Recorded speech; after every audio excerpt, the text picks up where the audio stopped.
Today we have this piece of wood. I don't know what it is. Comes to us from my good friend Valerie, I know that much. I sent her a picture of it and said, do you remember what this is? And she gave me a couple of guesses, one of which was English walnut, and that occurred to me as well. So we can go with that for now until we start cutting into it. Good morning, good afternoon, good evening, as we like to say here at Shady Acres Wood Shop. Howdy, let's take a closer look at it. The piece is about 10.5 by 12 by about 3 inches at the thickest part and, I don't know, an inch at the thinnest part. It is a crotch. You can maybe see that I marked the spot with, I made a hole right here. You see the hole? Not that hole, not that one, that one. That's what I figure is about the middle. The bark is not super tight anywhere. I hope it'll stay with us. I can fix it as we go, as long as it doesn't just all come flying off of there. That does look like a big crack, but I really kind of think it's just in the bark. I tested it for strength and the wood seems strong and I don't see any crack on that side, which is where all the mold resides. I will of course be wearing my mask, as I always do. Oh, look at here. Oh, hey, what do you know? It does say, it says right there. Valerie said, I mark all your pieces. You read it? Butternut. Right there, butternut. I didn't see that before. Well, alrighty then. I guess it's butternut. I didn't know we had that growing around here. Well, anyway, so I'm going to take that center hole right over here to my drill press. I'm going to drill a large flat spot for my chuck jaws to set against. In the middle of that, I'm going to drill a hole for my woodworm screw. We're going to get this mounted up on the lathe and turn it into something. See you in a minute.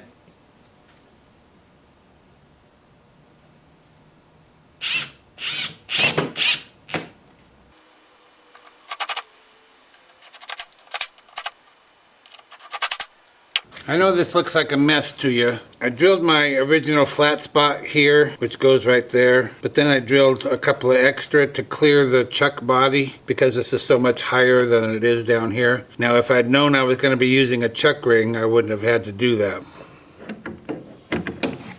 And the reason I did that is because the wood feels kind of punky right there. I knocked on it, it sounds kind of hollow. So I don't know how far we're going to get with this, if anywhere at all. If the screws hold, then we're in good shape. They went in a little harder than I thought they might, so that's a step in the right direction, but still a bit of a guess. Well, I guess I found the middle pretty well, at least the balanced part of the middle, not the middle. Anyway, we're going to be turning at 700 RPM, 5/8 inch bowl gouge, mask and face shield on.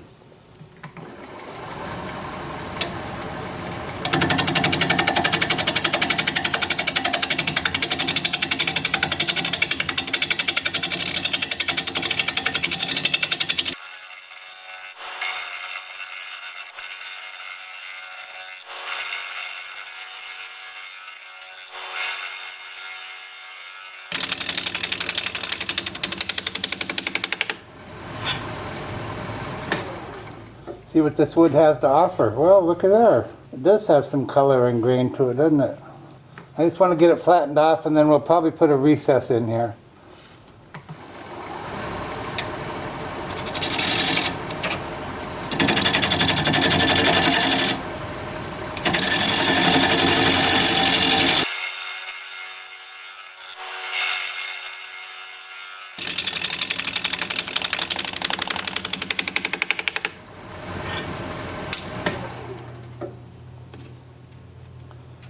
I'm probably going to leave this outside profile just the way it is, with all these straight sides and bark where it is and whatnot. Now I'm trying to decide if I need to use my big jaws. I'm also looking at this crack, but it looks okay. Big jaws or regular jaws? I think regular jaws will do. It's not that thick of a piece. It's not that heavy.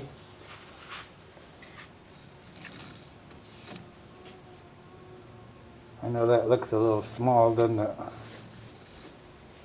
Actually, it looks, just that it's a big piece, so it makes it look smaller, but it's the right size. Well, maybe I should use my bigger jaws. I'm deciding. Okay, bigger jaws.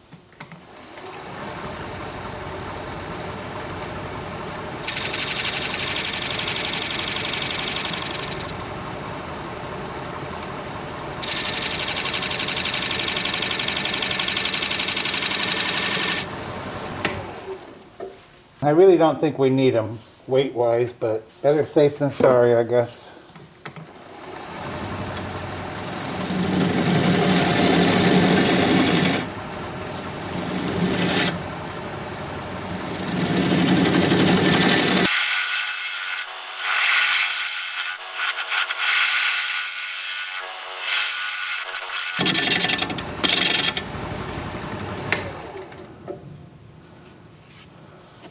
My tool rest is just a tiny bit too high. That's why it's giving me a hard time, but we got it done. Now I need to raise it higher. I'm going to use my dovetail tool, put a dovetail on the side here, or a recess tool, whatever you want to call it.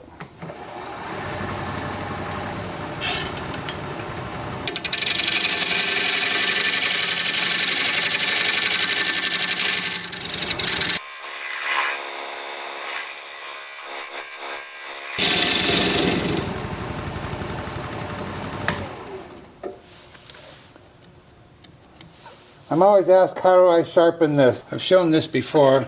I don't like to show it because it's hard to keep everything in focus and get you close enough to see what I'm doing. This is a diamond card. This happens to be a 400 grit. And this is the cheapest one I could find. I have 3 or 4 different ones, but what I like about this is it's real thin, so it gets into this corner right here without changing anything. So on the back side here, or bottom side, you have a bevel right here and right here.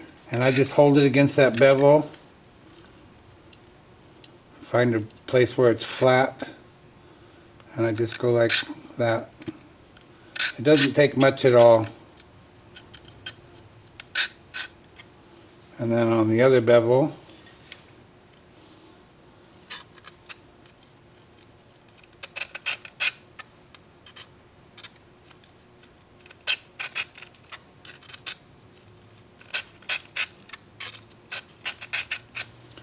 and then you see me using it as a scraper to scrape all the way across here to clean it up. There's also a bevel on the end.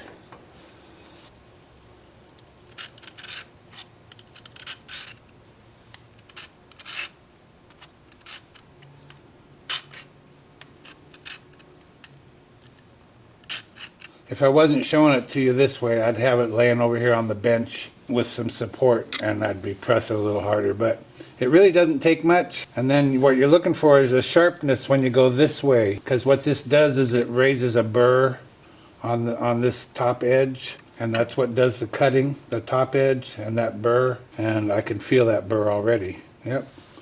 Good to go for next time. So now I'm going to do 2 things. I made this a little deeper than I need to, so I'm going to steal some of it and move it over this way, and then I'm going to leave a 1/4 inch or so, whatever, and then come this way, so there'll be a raised area here for this to set on, kind of a base. And as I come out this way, I want to move this edge that way so that it's kind of raised up slightly, so that when this is sitting on that little base that I'm going to make, and this is tapered up and away from the table that it's sitting on, you can get your fingers under it anywhere and pick it up easily. Otherwise, if it had a flat bottom, you wouldn't be able to pick it up. And then you'd be mad at me every time you used it.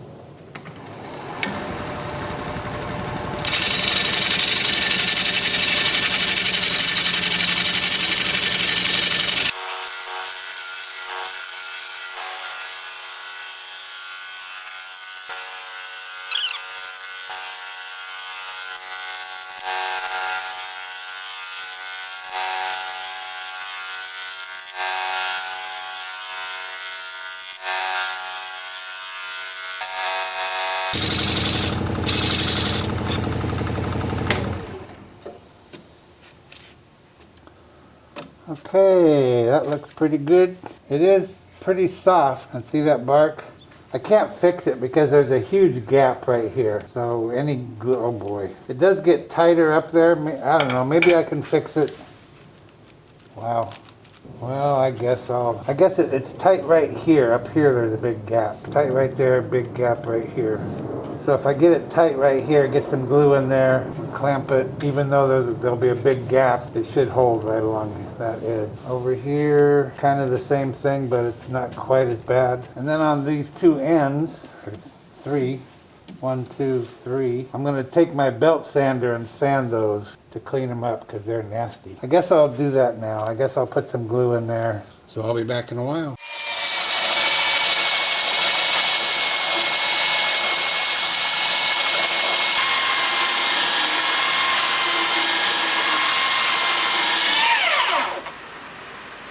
I've glued the bark down along the edges, and I'm pretty pleased with that. I'm just sanding up the all the flat spots, well, 3 flat spots, 1, 2, and 3 down there. And then it'll be time for sanding. So I'll keep it this for a while and I'll get back to you. Welcome back.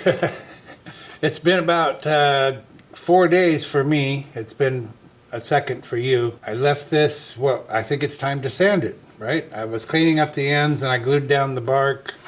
Every place that I could find that's loose. Now it's time to sand. I think this is going to be a pretty nice piece. I think we're probably going to go with shellac on it, probably, but it's not gonna shine like a new penny. It's kind of softer wood, but I still think it's going to be nice. So I'm going to have the lathe spinning in reverse at 320 RPM. I'm going to start with an 80 grit disc on my 2-inch sander here. So I'll show you what that looks like as soon as I get my mask on. Yeah, that's it.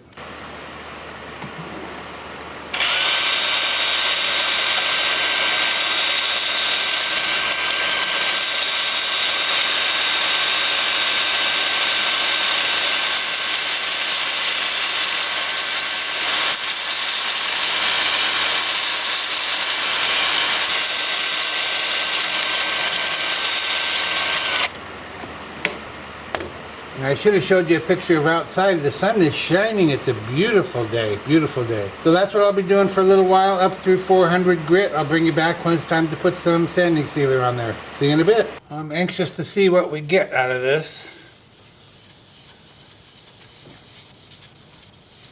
I think it's going to look pretty nice. And I'm hoping it'll stand on end. I'm hoping this end probably.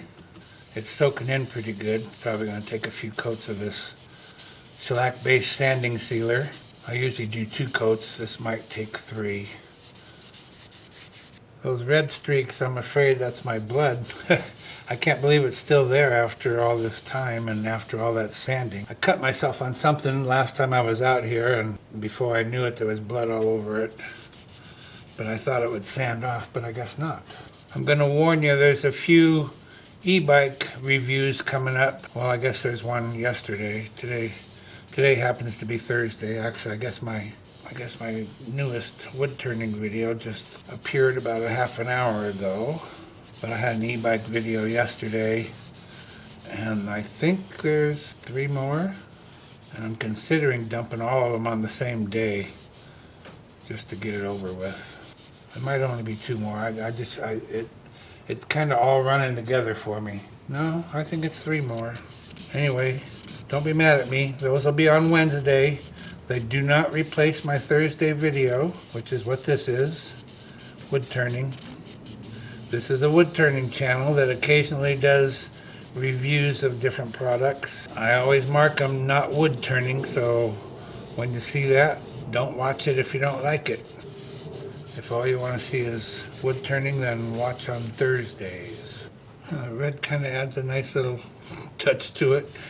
I think that looks pretty good, don't you? Let me see what these ends look like. A little bit darker. You probably can't see the end. That's because it's end grain. Soaks it up more. But it's sanded to 400 as well. And I think the main reason I went with this is a 3 3/4 inch recess instead of a 2 1/4 inch. And I think I went with that not necessarily for strength, not necessarily because I had to, because of the size, but mostly because I think, especially if it'll stand on this end, I think it'll look nice. It'll look nicer than a small recess would have looked.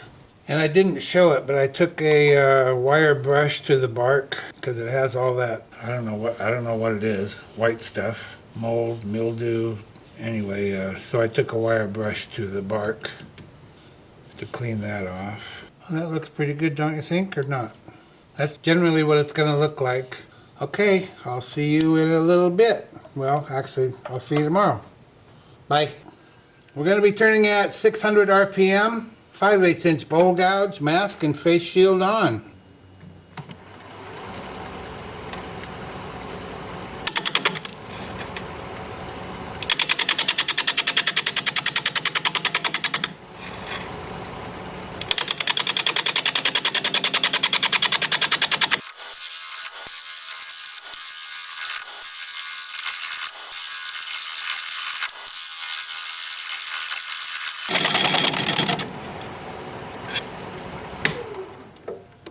Just want to see where we are here. Too soon to tell, isn't it? Boy, not cutting very nice. Kind of punky in the middle there.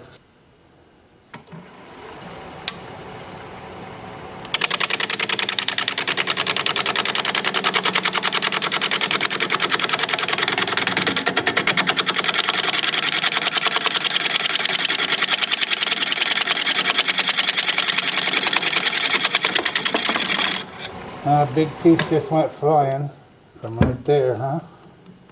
Right in the crotch.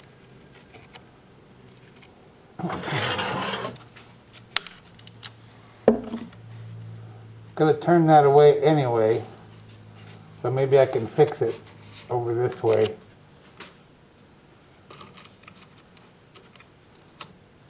And I have this one to repair this. So I'll just hang on to those and see if we need them later. Well, golly, maybe I should fix that first, huh? Or I could just pull it all off. Loose over here too. I don't know what to do. I know the bark is not beautiful. I know that. Okay, I'm gonna secure this. I don't know if I'm gonna secure that. That's actually pretty tight. In most places it's just right here at the edge. I'm gonna fix that. I'll be back. Well, I've done quite a bit of gluing along these edges and underneath, both ends, both sides, whatever. So I hope it holds. We'll find out. I'm gonna go just a little bit wider than I am. I'm really concerned. Can you see all that punkiness there? That's really, really punky. It's hard to turn because it's so soft. It just tears up. It doesn't cut. I don't know. I don't know what's going to happen, but we'll figure it out. Still turning at whatever we were, 600? Yeah, 600, a little over 600. 5/8 inch bowl gouge freshly sharpened and mask and face shield on.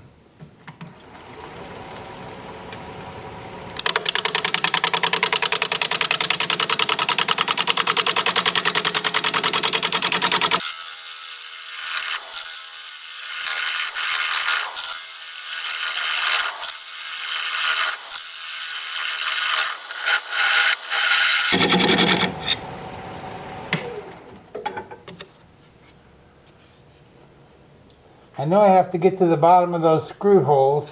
I don't know how deep we are here, or how much room we have left. Oh, we still got 1.25 inches.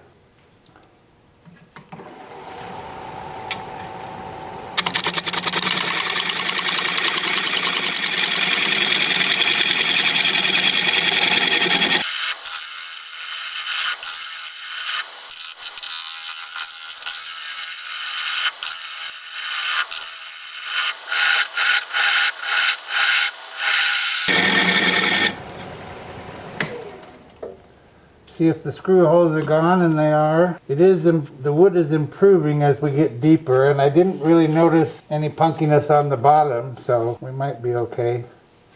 Still pretty nasty here. I know I haven't gone that far yet, but well, we're down to just about 1 inch total. I hope that improves. I could go out still a little bit further. Looks like my glue joints are holding.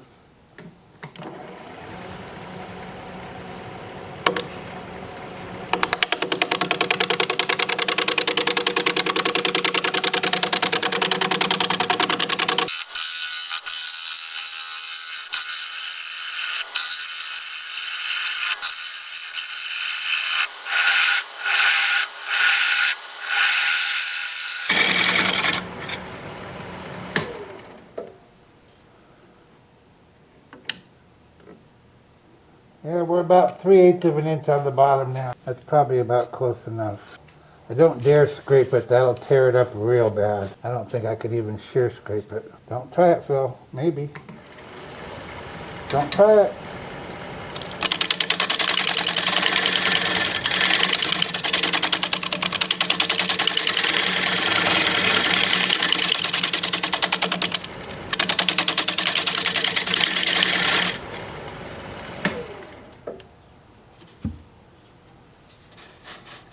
Well, it isn't any worse. Might be better. Better over here. Yeah, that might have helped. This part, I know I wish you could feel it, This right here is lower than this is, and then it's low again, and then it's high again, and then it's low again, but then it stops and it all evens out. And over here, kind of the same thing, like where this dark spot is, that's kind of raised up, and it's lower here and it's lower there. So it's got these kind of divots in it where the grain was so soft. But the rest of it is okay. It's okay in the middle. I guess what I'm hoping is that as I sand it while it's spinning, that it'll kind of even out. I hope, but I don't think so. I've got the lathe spinning at about 330 RPM, and I'm going to alternate between reverse and forward, starting with reverse.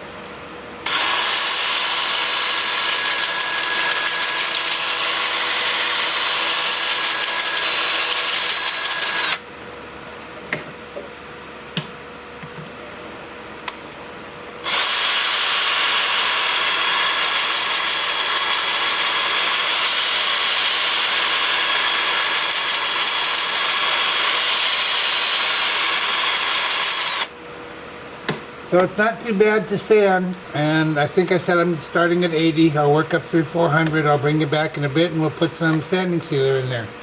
See you in a bit. Well, those undulating areas did not smooth out like I'd hoped they would, so this will be an interesting piece to touch and feel and fondle and like that. Sanding took quite a little while. I spent about 10 minutes per grit, I guess. This just wasn't the greatest piece of wood to start with, and then we've got that bark color that we don't know about. I'm just going to brush into these areas, those lighter areas you see there.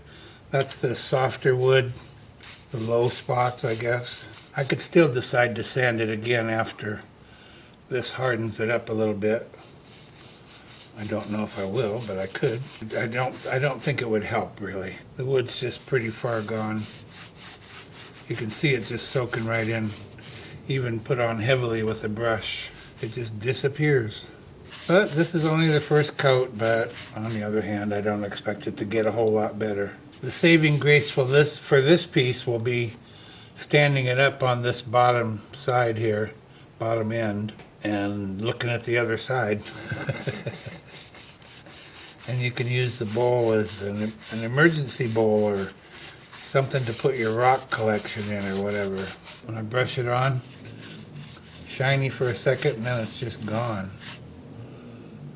Well, I still feel it's better to do this than stick it in the fire. I'm just going to really slobber it on here and let it sit overnight. Okay, so looks like about 3 coats of this and then I'll give up and go on to shellac. And I'll bring you back tomorrow or the next day, whatever it takes. And we will take a good look at this thing sitting upright. Have a great evening. Bye. I have something I have to tell you before I forget. I finally succumbed to ordering a new computer. I've been using the same computer, I can't believe it, for 12 years. I used to replace them every 3 years, and it's been 12 years. It's a very powerful computer that I have already, and that's why it's lasted that long. Lots of memory. Huge hard drives, but I'm still using Windows 7. Nothing will update anymore. Google won't update, Microsoft won't update, nothing updates. I'm having trouble editing videos because it's getting slower and slower as I fill up all those hard drives. So I finally ordered a new computer. Well, I have terabytes and terabytes of information that needs to be transferred, and I'm afraid it's probably going to take days to get that done. I may even hire someone to do it, but I still want to be there when it happens. I may miss, that's what I'm trying to get to, I guess. I may miss a week of wood turning. I hope not. I don't expect to, but just in case it happens, that's why. Because I'm working on my computer because I can't edit videos without that computer and like that. So there you go. Be sure you stick around to the end of the video so you can see the before and after shots of this piece. If you'd share the video, I'd really appreciate it, maybe. I'm not real proud of this one. I'm not real proud of it, but I think I got the best out of it that it has to offer. You can see the finish just isn't there. Just isn't there at all. And that waviness over here, that undulating grain. Is it over? Yeah, it's over here too. A couple of places, couple of end grains. I think this must have just sat and got wet and it entered through the end grain on both ends. because that's where it's bad, both ends. And it's just bad. I just can't get a good shine on there. I've been working on this for 2 days since you saw me last. But you know, it can be useful. Sometimes I flinch when people say, "Oh, Phil, that's a nice piece. You could throw your keys in there." It's something that I'm really proud of the finish on, and I'm wondering why you throw your keys in there, but people say that, and okay, your bowl, you throw the keys in there. This one you could throw your keys in. You could throw your rocks in here, your whatever. So it's useful for that, I guess. Kind of big for that maybe, but useful for it. I do like this side quite a little bit. It must have been protected somehow, because that's got a not the greatest finish there either, but pretty good. And I just think it's attractive looking. It will stand on this end, so if you would just want to stand it on a table and look at it that way, you can. It will also stand on this end. It will not stand on this end, but it'll stand here or here. So you can look at it either way. Artwork, I guess. I'm glad I turned it. It was a lot of dang work for what we got out of it.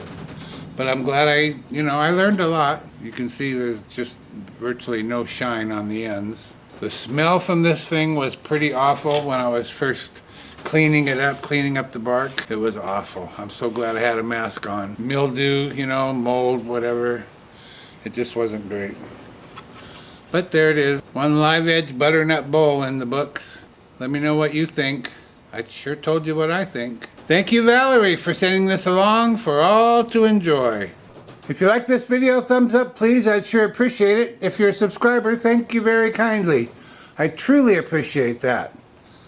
I really appreciate you spending some of your time with me today. That means a lot more than you might imagine.